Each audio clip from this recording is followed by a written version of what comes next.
तो नमस्कार दोस्तों, आज दिविज लेबोरेटरी लिमिटेड ने अपने क्वार्टर 2 के रिजल्ट्स को पब्लिश कर दिया है।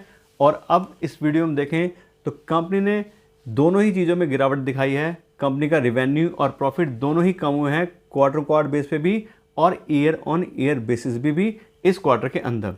तो चलिए आगे देखते हैं क्या नंबर्स आए हैं, कितनी गिरावट आई है और क्या क्या चीज़ें सारी हैं।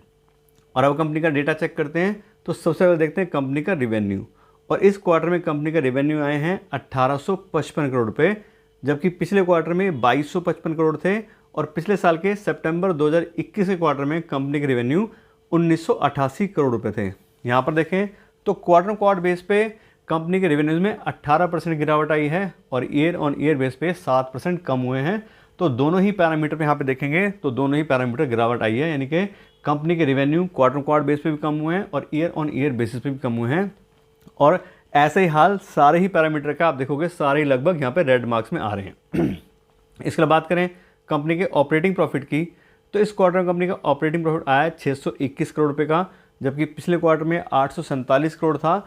और पिछले साल के सितंबर 2021 के क्वार्टर में कंपनी का ऑपरेटिंग प्रॉफिट 818 करोड़ था। और यहाँ पर देखें तो 27% गिरावट आई है कंपनी के ऑपरेटिंग प्रॉफिट में क्वार्टर बेस पे और 24% गिरावट आई है कंपनी की ऑपरेटिंग प्रॉफिट में ईयर ऑन ईयर बेसिस पे। तो यहाँ पे भी दोनों पैरामीटर पे ही गिरावट है।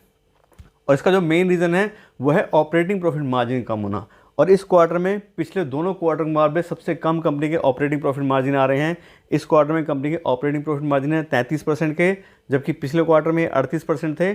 और पिछले साल के सितंबर 2021 क्वार्टर में कंपनी के ऑपरेटिंग प्रॉफिट मार्जिन 41% थे। तो दोनों में ही गिरावट आई है, दोनों ही पैरामीटर पर गिरावट आई है, इसलिए कंपनी के सारे आगे जो पैरामीटर्स हैं वो भी हमें कम दिखाई देंगे।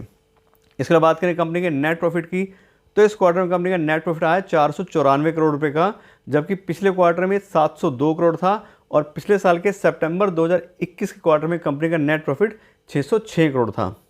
और यहाँ पर 30% गिरावट आई है कंपनी के नेट प्रॉफिट में क्वार्टर बेस पे और 18% गिरावट आई है कंपनी के नेट प्रॉफिट में ईयर ऑन ईयर बेसिस पे। उसके बाद बात करें कंपनी के अर्निंग पर शेयर की, तो इस क्वार्टर में कंपनी की अर्निंग पर शेयर आ रही है 18.59 की, जबकि पिछले क्वार्टर में ये 26.44 थी। और पिछले साल के सितंबर 2021 के क्वार्टर में कंपनी की अर्निंग पर शेयर 22.84 थी। और यहाँ भी देखें तो क्वार्टर बेस पे कंपनी की अर्निंग पर शेयर में 30% गिरावट आई है और ईयर ऑन ईयर बेस पे देखें तो 19% कम हो गई है कंपनी की अर्निंग पर शेयर।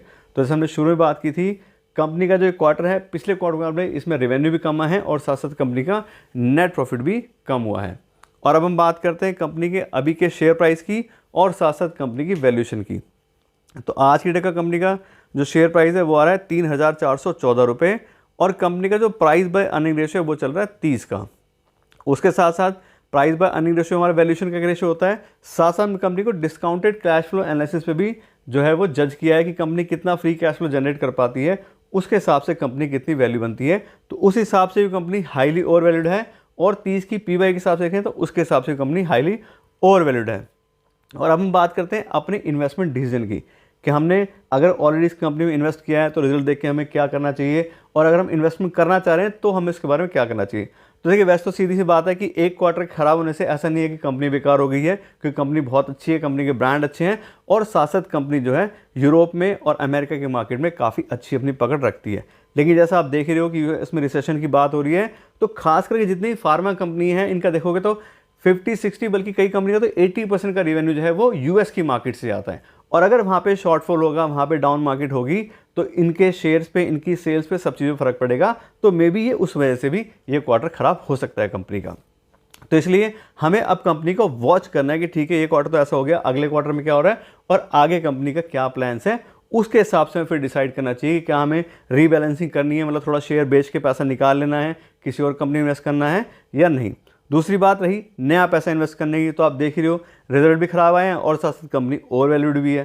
तो दोनों ही कंडीशन अगेंस्ट जा रही हैं कि अगर हम इस प्राइस पे पैसा खरीदेंगे तो कंपनी का भी अभी पता नहीं आगे क्या होगा, और दूसरा हाई प्राइस पे महंगे शेयर हमें खरीदने पड़ेंगे, तो नया पैसा इन्वेस्ट करने का तो अभी मतलब ही नहीं बनता।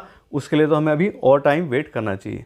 तो इस तरह से दोनों ही बातें आपको बता दी हैं। आशा करते हैं आपको वीडियो अच्छी लगी होगी।